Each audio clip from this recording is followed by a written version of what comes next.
ठीक है, देख लो। अभी हम लोगों ने क्या पढ़ा कि अगर मान लो ये नाभिक हो गया हमारा, क्या हो गया, नाभिक हो गया। इसके चारों तरफ ये बोर की कोई कक्षा हो गई मान लो, जिसमें इलेक्ट्रॉन क्या होता है, वी वेग से, या वही यम्बी संवेग कह लो, यम्बी संवेग कह लो, संवेग से गति करता है। कण है ना, यम द्रव्यमान का कण है हमारा इलेक्ट्रॉन। ये क्या करता है, यह संवेग हो गया इसका, या फिर वही कह लो वेग वी से क्या करता है, इसमें गति करता है। करता है कि नहीं वेग वी से गति, वेग वी कह लो, या इसमें द्रव्यमान यम पहले से, तो क्या हो गया वही संवेग। लेकिन अभी हमने क्या निकाला है कि ये तरंग गति भी करता है। एक्चुअल में इसकी गति कैसे हो गई, इसकी गति ऐसे हो गई, ठीक है, इसकी गति कुछ इस प्रकार से हो गई, हुई कि नहीं हुई। इसका मतलब ये हो गया कि ये कभी भी अपनी कक्षा से या तो थोड़ा सा बाहर पाया जाएगा, मान लो इसको हमने डेल्टा एक्स कह दिया, या तो डेल्टा एक्स कहाँ पाया जाएगा, नीचे अंदर की ओर, प्लस माइनस डेल्टा एक्स उसी को कहते हैं। क्या कहते हैं इसको, प्लस माइनस डेल्टा एक्स कहा जाता है। या तो डेल्टा एक्स बाहर होगा, ये किसी कक्षा है या बोर की कक्षा है, बोहर ने जो निर्धारित किया था, ठीक है, यह बोर की कक्षा हो गई, बोहर सा ऑर्बिट, बोर की कक्षा हो गई है, ठीक है। ये किसी कक्षा है या बोर की कक्षा है, लेकिन असल में इलेक्ट्रॉन कहाँ कंपन करता है, इससे बाहर या अंदर की ओर तरंग गति करते हुए चलता है, ठीक है। तो जब ये ऊपर नीचे कंपन करता है तो इसका मतलब है कि इसका वेग हमेशा क्या होता है, बदलता रहता है, क्योंकि यहां दिशा बदल रही है, तो वेग नहीं बदल रहा है। तो उन्होंने कहा कि अगर हम, किसने, हाइजेनबर्ग ने कहा कि अगर हम इसमें स्थिति में परिवर्तन, इसके स्थिति में परिवर्तन कितना हो रहा है, डेल्टा एक्स परिवर्तन कितना हो रहा है, डेल्टा एक्स प्लस माइनस भी कह सकते हो वही। इसके स्थिति में परिवर्तन कितना हो रहा है, डेल्टा एक्स का परिवर्तन हो रहा है। इसके वेग में परिवर्तन कितना मान लिया उन्होंने मान लिया डेल्टा वी का हो रहा है। किसका हो रहा है परिवर्तन, डेल्टा वी परिवर्तन हो रहा है। तो इन्होंने कहा कि दोनों का एक साथ निर्धारण करना असंभव है। अगर हम स्थिति का निर्धारण करना चाहते हैं तो हमें वेग का जो परिवर्तन हो रहा है उसको क्या करना होगा, उसको निगलेक्ट करना होगा, वेग के परिवर्तन क्या करना होगा, निगलेक्ट करना होगा, ठीक है। अगर स्थिति परिवर्तन का अगर हमें निर्धारण करना है, तो अगर हम चाहते हैं कि वेग का निर्धारण हो तो हमें स्थिति को तब ध्यान नहीं देना पड़ेगा, नहीं तो दोनों को अगर एक साथ निकालेंगे तो त्रुटि जरूर होगी, दोनों में से कोई भी एक, दोनों को एक साथ हम निर्धारण नहीं कर सकते।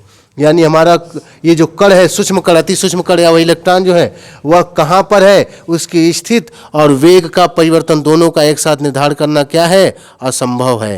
उनके हिसाब से यही है, ठीक है। अगर कोई अति गतिशील है, अगर अति सूक्ष्म कण है जो गतिशील है, जैसे इलेक्ट्रॉन ही गतिशील होता है, तो उसकी स्थिति और वेग दोनों का एक साथ निर्धारण क्या है, असंभव होता है। यही इनका नियम है। अगर इसको निकालना है तो इसे थोड़ी देर के लिए निगलेक्ट करना होगा, नजरअंदाज करना होगा, इसको निकालना है तो इसे थोड़ी देर के लिए नजरअंदाज करना होगा, दोनों को एक साथ नहीं निकाल सकते। समझ में आया कि नहीं आया। इसका जो मान होता है वह एच अपान 4 पाई एम के बराबर होता है।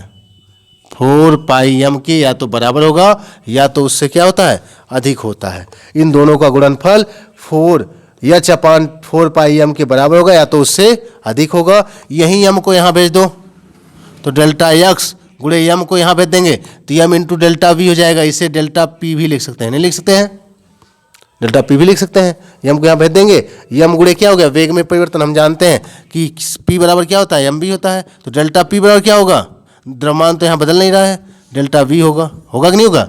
तो यहाँ यम को इधर भेजेंगे तो इसको लिख सकते हैं डेल्टा पी, यह क्या होगा, दोनों का गुणनफल एच अपान 4 पाई के बराबर होगा या उससे क्या होगा, अधिक होगा। तो यहाँ हम एक का निर्धारण करते हैं और दूसरे का मान उस समय कैसे निकालेंगे, सूत्र से निकालेंगे। यानी दोनों का एक ही समय पे निकालना असंभव है मान, स्थिति का और वेग दोनों का निर्धारण एक साथ क्या है, असंभव है, ठीक है। इलेक्ट्रॉन अगर अपनी कक्षा में घूम रहा है, इलेक्ट्रॉन या वही सूक्ष्म कण का एक ही समय पर क्या करना, स्थिति का निर्धारण और वेग का निर्धारण क्या है, करना असंभव है। वेग का निर्धारण कहो चाहे वही कह लो, संवेग का निर्धारण क्या है, एक साथ करना असंभव। तो एक का हम निकालेंगे, एक का गणना करेंगे, निर्धारित करेंगे और दूसरे को सूत्र से प्राप्त कर लिया जाएगा। समझ में आया कि नहीं आया। तो यही हमारा सूत्र हो गया, ठीक है। तो इसमें लाइन चेंज करके लिखना चाहो तो लिख सकते हो कि माना कोई अत्यंत सूक्ष्म कण है या वही इलेक्ट्रॉन है जिसके स्थिति में अनिश्चितता का मान कितना है, स्थिति में अनिश्चितता का मान कितना है, डेल्टा एक्स। ये अनिश्चितता सिद्धांत क्यों कहा गया, क्योंकि ये यही अनिश्चितता है, यानी यही मान में बदलाव होने वाला, डेल्टा एक्स कम या अधिक मिलेगा ही। देख लो यहाँ से या तो डेल्टा एक्स कम हो रहा है या तो डेल्टा एक्स अधिक। वही हालत वेग की भी होगी। वेग में या तो इतनी कमी होगी या तो इतना वृद्धि हो जाएगी। ये अनिश्चितता है। क्या है यह वेग और स्थिति में अनिश्चितता है, क्योंकि बोर्ड के हिसाब से एक सीधे वृत्ताकार कक्षा में घूम रहा है, पर इसमें बताया जा रहा है कि नहीं, यह तरंग गति करते हुए घूमेगा। और जब तरंग गति करते हुए घूमेगा तो इसकी स्थिति जो होनी चाहिए यहाँ इस लाइन पर होनी चाहिए, तो इस लाइन से अंदर मिल सकता है या बाहर। तो डेल्टा एक्स के यहाँ डेल्टा एक्स इसका अनिश्चितता मान लिया हमने मान लिया कि जो अति सूक्ष्म कण है या वही इलेक्ट्रॉन कह लो, उसकी स्थिति की अनिश्चितता कितनी है, डेल्टा एक्स है। डेल्टा एक्स या तो अंदर की तरफ या तो बाहर की तरफ मिलेगा। ठीक है, उसके बाद जाओ तो जब ऊपर नीचे जा रहा है तो इसका वेग भी तो बदल रहा है, वेग बदल रहा है ना, तो यहाँ वेग की अनिश्चितता क्या हो गई, डेल्टा वी। तो हम यहाँ लिखोगे लाइन चेंज करके अपने से बना के लिखोगे, माना कोई अति सूक्ष्म क्या है, कण है, जिसकी स्थिति के निर्धारण के लिए स्थिति की अनिश्चितता क्या है, डेल्टा एक्स है, तथा वेग की अनिश्चितता क्या है, डेल्टा वी है। तो हाइजेनबर्ग की अनिश्चितता के सिद्धांत के अनुसार delta x into delta we क्या हो जाएगा हमारा, ग्रेटर देन और इक्वल हो जाएगा एच अपान 4 पाई यम। यम को इधर भेज लो तो जाएगा यम इंटू डेल्टा वी, जिसको कह सकते हो डेल्टा पी। समझ में आ गया, नोट कर लो। अगर यहाँ चेक करना हो कि इलेक्ट्रॉन नाभिक में पाया जाता है कि नहीं पाया जाता है, तो हम इलेक्ट्रॉन को मान लो उधर भेज दें अगर, तो डेल्टा वी यहाँ बचेगा, डेल्टा एक्स को वहाँ भेज दिया तो बटे में हो जाएगा एच अपान 4 पाई यम। पहले से है, डेल्टा एक्स यहाँ गुणे में हो जाएगा तो भागे में जाएगा।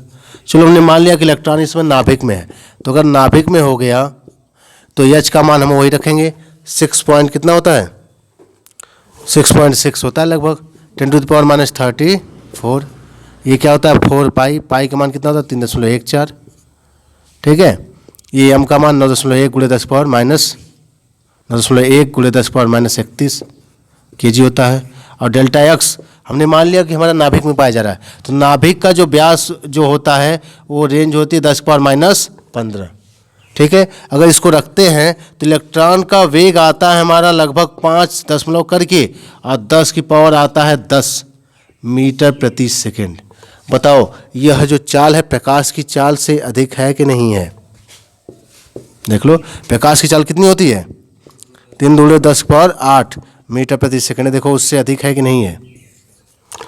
ठीक है, तो ये इलेक्ट्रॉन कण होते हुए भी इतना लंबा उसका वेग कभी कतई नहीं हो सकता है। इतना अधिक वेग हो सकता है नहीं, जो कि संभव ही नहीं, प्रकाश से अधिक है, इसलिए यह वेग संभव नहीं है। तो यह वेग अगर संभव नहीं है तो इसका मतलब क्या है कि यह स्थिति भी संभव नहीं है।